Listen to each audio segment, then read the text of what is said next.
Okay, guys, welcome back. We are working on scientific notation today.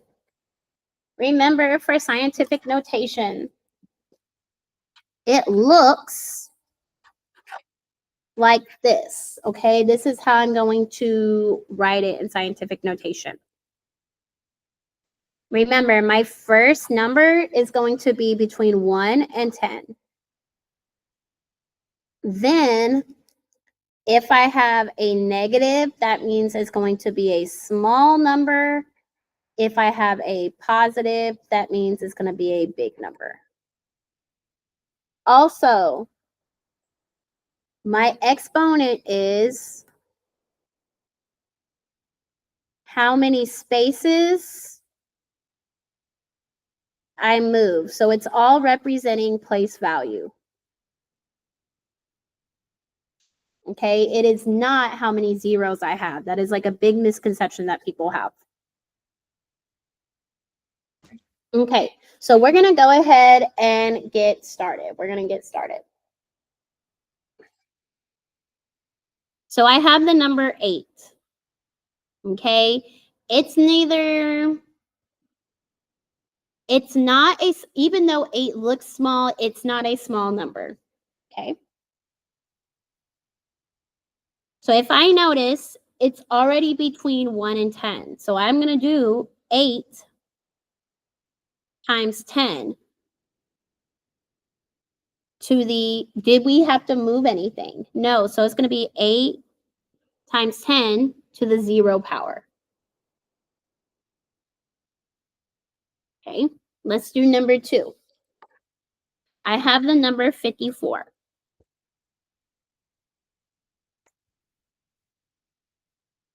I know that my decimal's behind it because it's just making 54. I need to make my number between 1 and 10. If I move it one time, it's 5.4 between 1 and 10. Yeah, because it makes $5.40. So 5.4. Okay. Now, how many times did I have to move it to get that place value? One time. So 5.4 times 10 to the first power.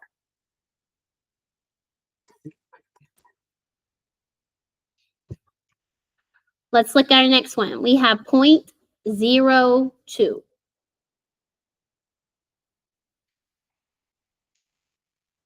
We already know that it is a small number, so we know that my exponent is going to be negative. Okay. If I move it one time, I get 0.2. Is 0.2 between 1 and 10? No, it is not. So I need to move it one more time. Is 2 between 1 and 10? Yes. So that's why I have 2 times 10 to the negative 2 power. Okay. You do number 4 and number 5.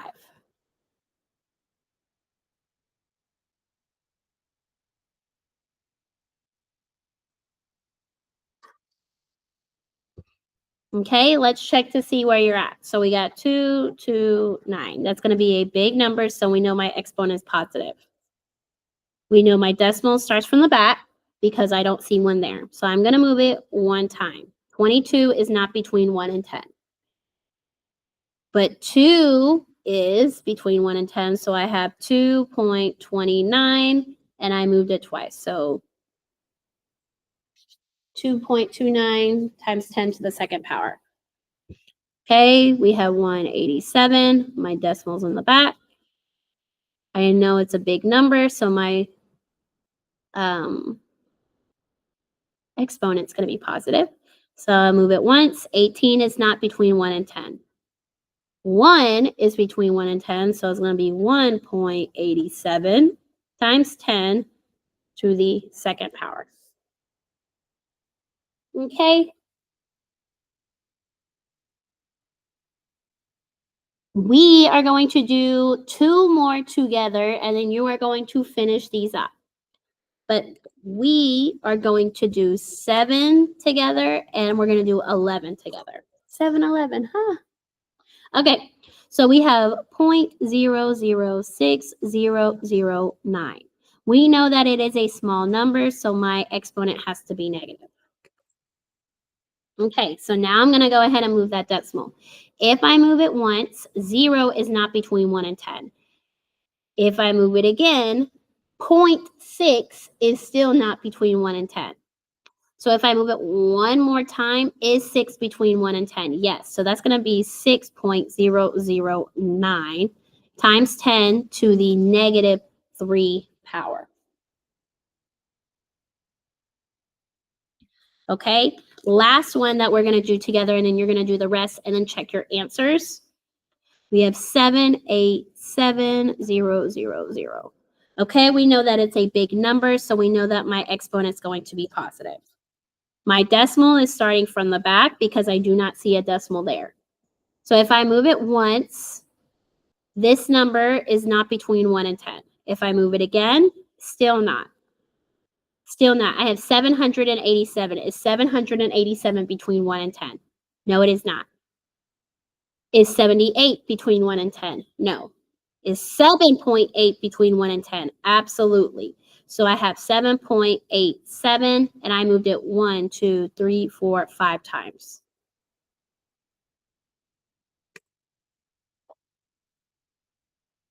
Oh, okay. So one of the questions was for number 12. How will we move this one? Because the decimal's not behind it. So let's work it together. We know it's a big number, so I'm going to have a positive exponent. If I move it once, I get 4.52. Is 4.52 between 1 and 10? Yes. And so my exponent is just going to be 1 because we only moved it once. Remember, it's all about place value. Okay, that means you are doing 6, 8, 9, and 10. Okay, your teacher can show you the answers afterwards so you can check to see if you're correct or not. All right, have a wonderful, rantastic day. Miss Harkins is out of here. Have a great weekend. Bye.